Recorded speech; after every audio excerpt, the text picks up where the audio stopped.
morning, everyone. This is Tony from her Homestead Skills, and this morning my plan is to get out to the garden as soon as I post this video. We're expecting a little bit of showers, but not till this afternoon, and the weather is actually conducive to doing some hard labor, and I still have a bit of a garden plot to do. A lot of my plants definitely want to be put in the ground. They're growing. As a matter of fact, my watermelon plants have flowered. I think I'd better pick those flowers off.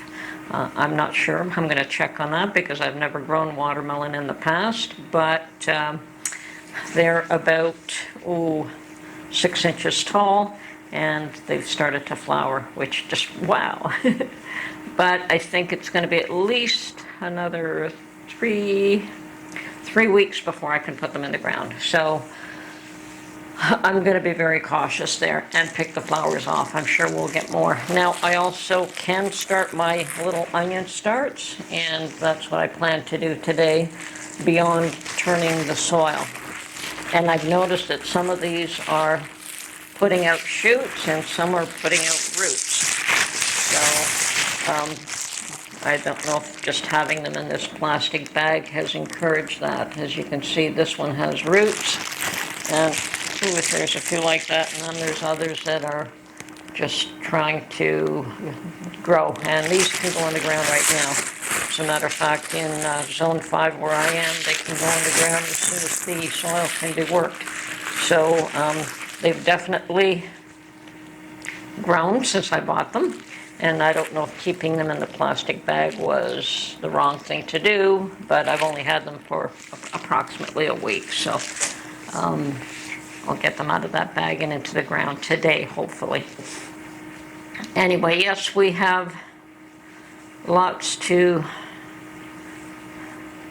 distract us, occupy our minds. And I think after I'm finished at the garden, I am going to go out and price out some bags of rice. I think I'm okay for rice, but if there is going to be a worldwide shortage, it's going to get pretty ugly. And I think I'm okay for rice for at least a year, if not longer, but perhaps picking up another, 20, 40, 50 pounds of rice just to have in stock might be a good idea.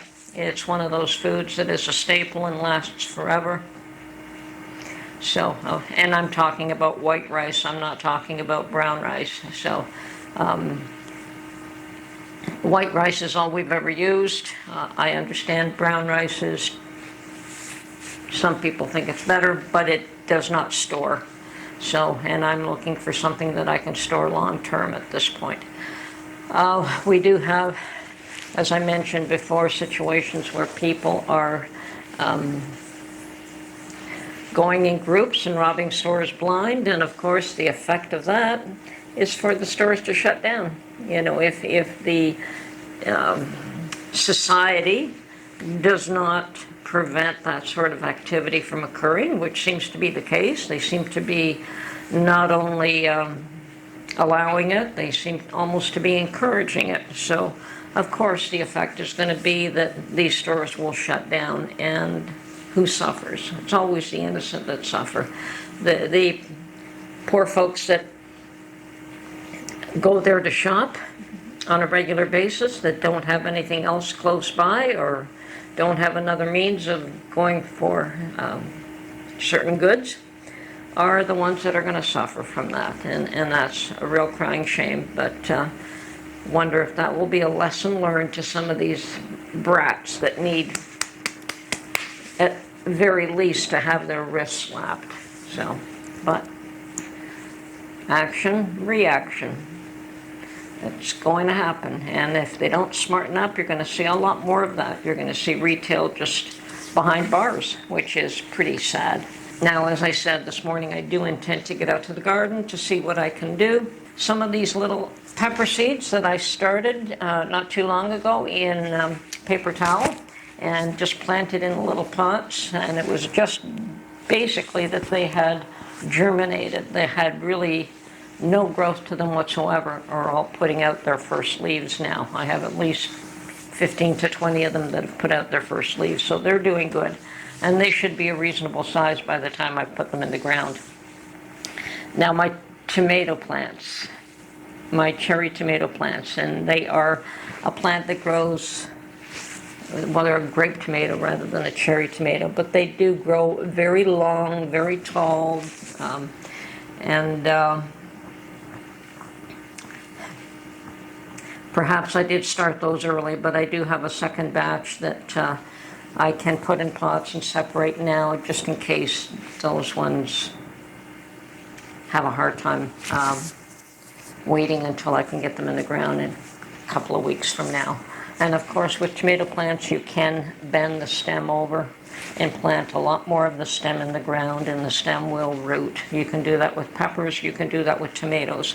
So if they grow too long and spindly, you can put a great percentage of it underground and just leave a small portion above ground, and it makes them stronger that way.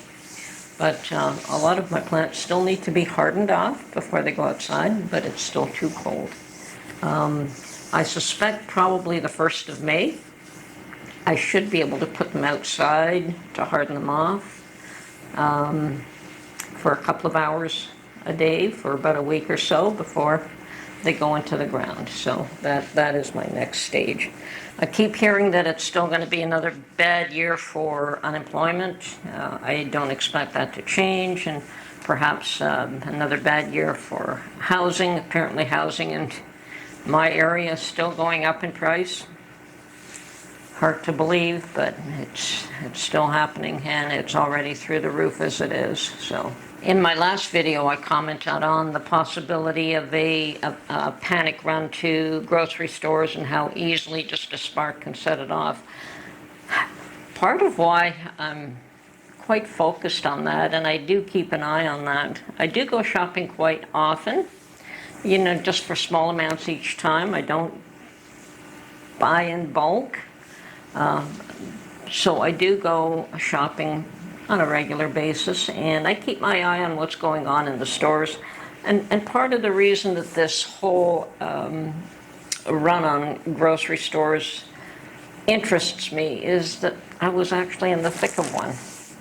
During the last one, when we had the toilet paper run, I happened to be in one of the stores one day when the panic set in.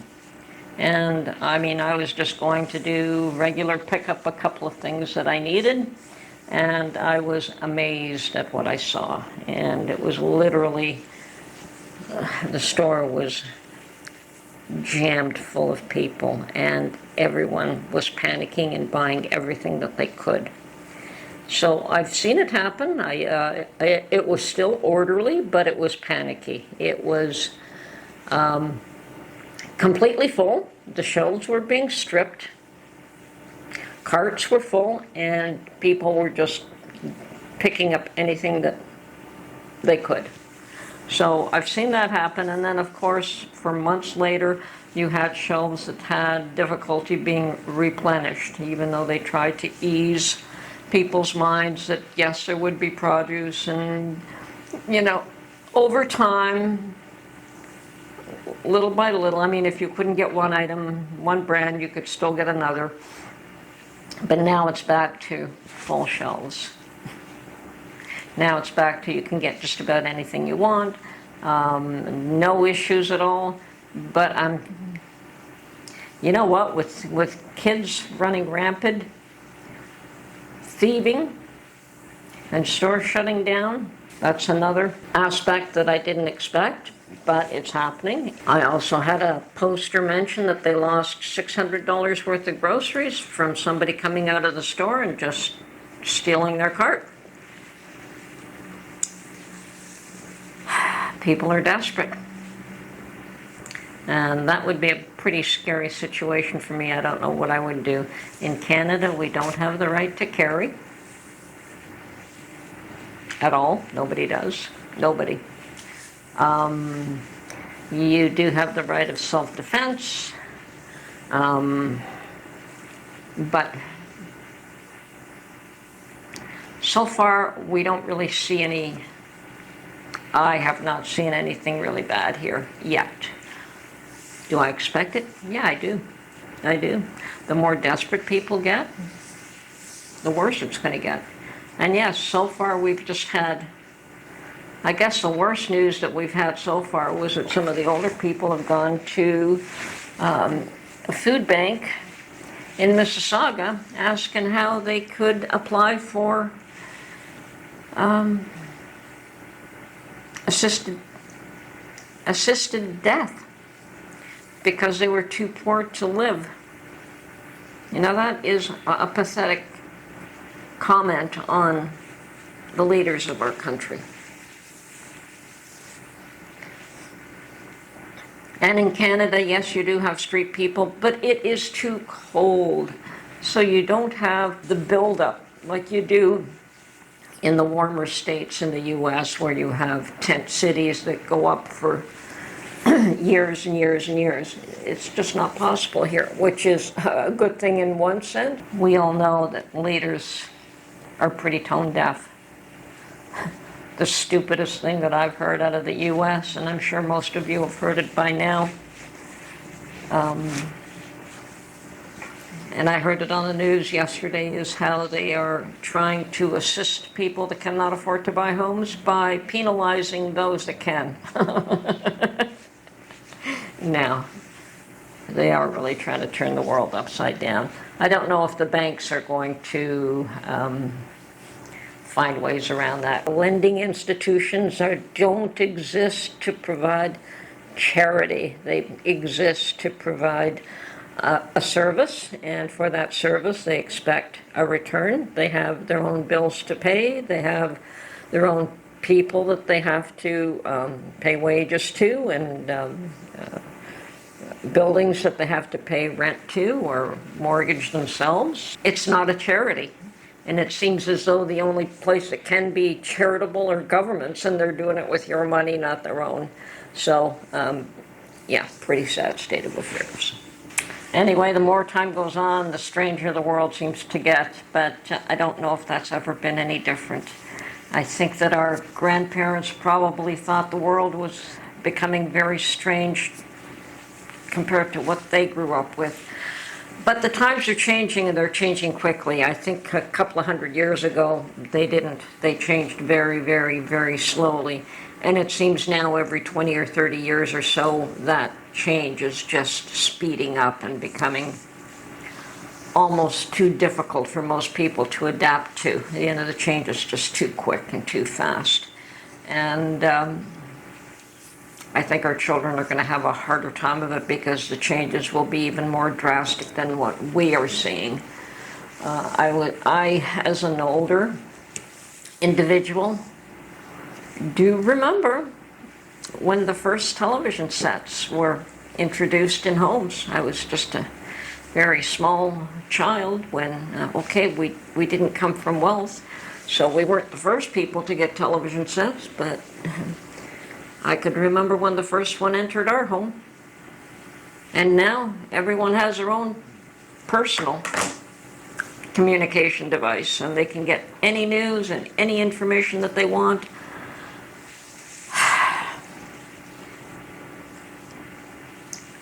Within minutes. Fast-changing world. So, what will it look like by the time my children are my age and my grandchildren are my age? It'll be a strange world. And with the advent of AI, I'm seeing a few things in regards to that. That's another concern. But it's one that I will not focus on at this point. I've got better things to do. Have to focus on staying alive, have to focus on getting my garden ready, and don't let these other things distract me. Okay. This is Tony from Her Homestead Skills. Hope you enjoyed this video, and we will catch you on the next one. Bye for now.